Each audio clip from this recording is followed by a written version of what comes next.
through this creation of debt. Oh, you owe us this based on the interest, which is usury, which is also against the law. So since you owe us something that you'll never be able to pay, I'll take that. I'll take that land there. I'll take all those houses there. I'll take that island over there. This is how they're taking everything. See that? You know, you said it's usually when you're in debt. What would the other circumstance be like? Would it just be like a job? Because that's how I envisioned it. Like, well, if someone is a servant, he agrees. You understand? Because usually, if you are given your services to this person in particular, this person has some wealth that can help you out after you're free. So it's like a job. It's like a job today. So what they've done is they've turned employment into a systematic servitude and made it as if you're not even thinking that you're going to be a slave, but that's what you are. You are a human resource. That's a servant. So at the end of that 7 years, he might have enough money to chill and buy his own little house somewhere, like retire or something. Yeah. After 7 years. I was doing it to 7 years. Yeah. And usually there was a law. So if you are working with this person and they love you as you become part of the family almost. So when you go out that 7 years, they're going to make sure you're okay. You done developed yourself. You done established yourself. And now you can start building for yourself. And if somebody else is down on what's going on with them, like, okay, I can pull you up and you can work in my house for 6 years and we're going to build you up in which you can be on your own too. Is that what was meant to happen to us when we felt on serve our enemies for 7 years, really? Under the law, we were only supposed to serve for a 6-year period and be released the 7th year. Under the law. Even in Europe, and that just didn't apply to Israel, other nations, even Europe had a law of what you would call indentured servitude, in which you would agree to work for a certain time, but you were taken care of. You provided a service that in turn allowed them to grow even greater. Now just think about this. How big are these corporations now that they were able to get almost 200 years of slavery for absolutely nothing from over 1 million people and over many generations? That's how the corporations become so powerful. It started off with having a servant serve systematically from generation to generation. This is how corporations began. I mean, think about what you could do if you have just one person living in your house and which can actually do whatever you want him to do for 7 years, 6 years, and you don't have to pay him nothing. How much can you make strictly off of that? Now think about that and say, suppose it's a whole nation, a whole people, millions of people. I can get to work for nothing for about 100 years. And everything they produce, I can sell in the open market, stock market, which I control. Just giving you, I'm just trying to bring this in a way that you all can understand the world we're in and how it's entirely separate from the laws of the Most High. Every man was born to be free. Is that another reason why the other nations are now catching it now? Is what they did. Yeah. Now all the nations, because they didn't show us any mercy. It tells us that in Joel the 3rd chapter. Because they did these things to us knowingly. It wasn't in ignorance. They knew exactly who we were. Now the Most High is turning the hell on all of them. Now they're indebted to the world powers while we're being set free. You understand?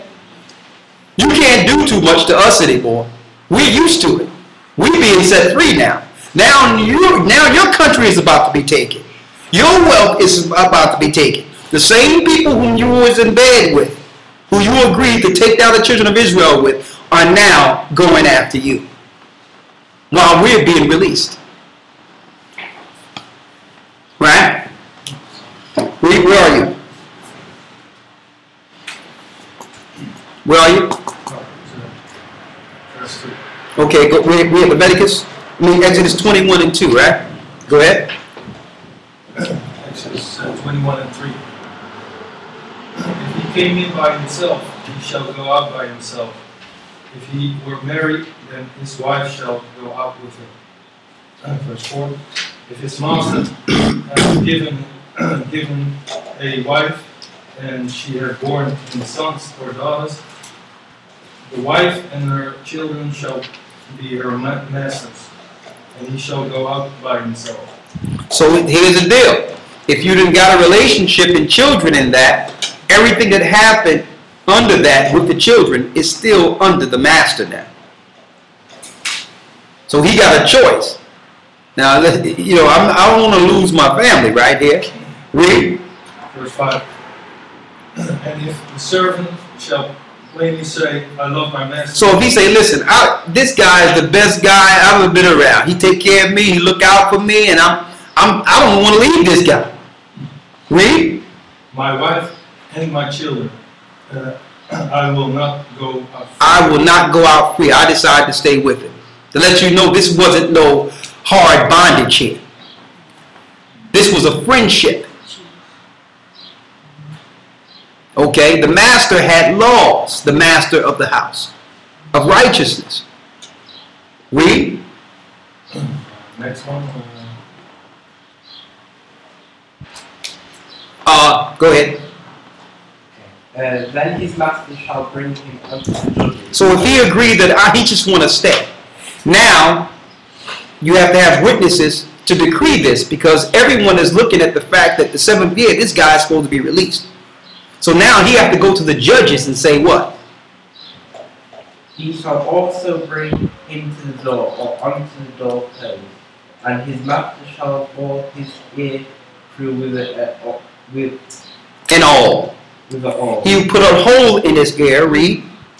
And he shall serve him forever. That was the significance of the piercing of the ear and putting that ring in. So that everyone will know that he's with this servant as a sign forever. He's stuck to that house. So that was a signet of perpetual servitude to one house.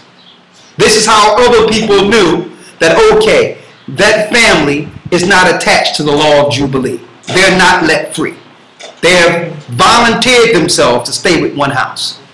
That was a sign of the awling or the piercing of the ear, and you would have a ring in your ear. Now, in servitude in America, it came on the other side, where they had branding for your master, and they would put an awl through your ear and through your nose at some point, and put a small chain to it. And they would hold you. Sometimes they would take the rope and hold it there where you have to stay there, and if you pull, you would actually rip your ear or rip your nose apart. So America and the Western world started taking this on the next level, but it was still a sign of what? Servitude. So now they made it fashion. Oh yeah, I'm a slave. Look, these earrings are nice. And the women, look, listen child, you seen those earrings? And everyone is celebrating and not knowing that it's actually an agreement of servitude. Isn't it amazing how everything have been turned backwards? And then you see these football players, I'm going to let you in. You see these football players, they doubling it. They sit there with 2 big rocks up in their ear. It's incredible.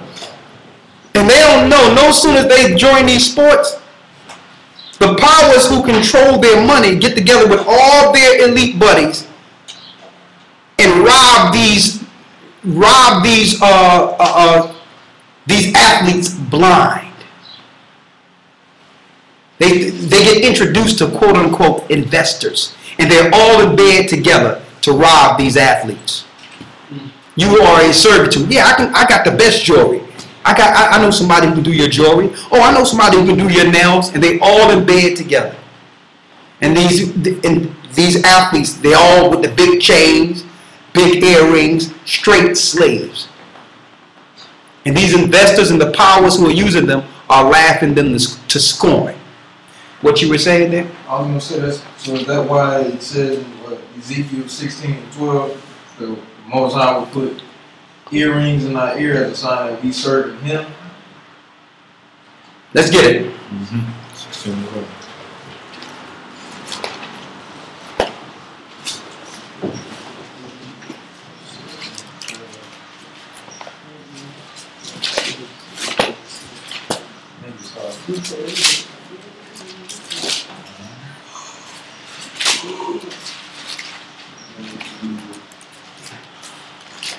Go ahead. That's in verse 10.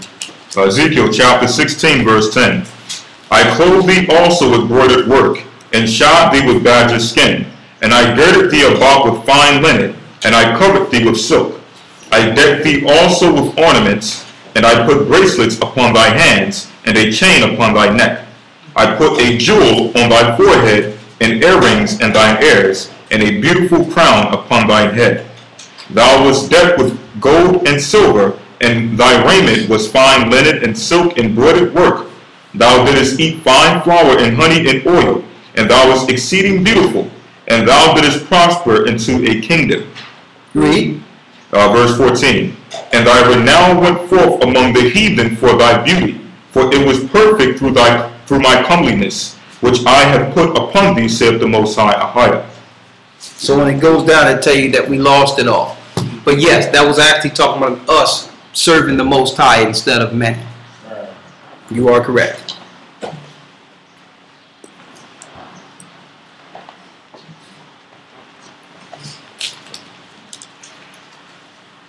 But that was the example that you would go before the judges, get your ear bored, and that was a sign that everyone knew in the Old Testament. That was a sign others knew that you were released from the Jubilee agreement.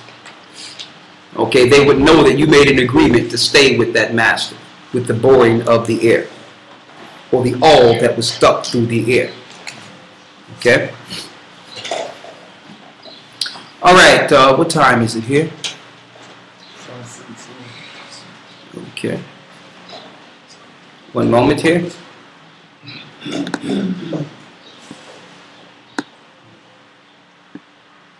One other thing I wanted to go over.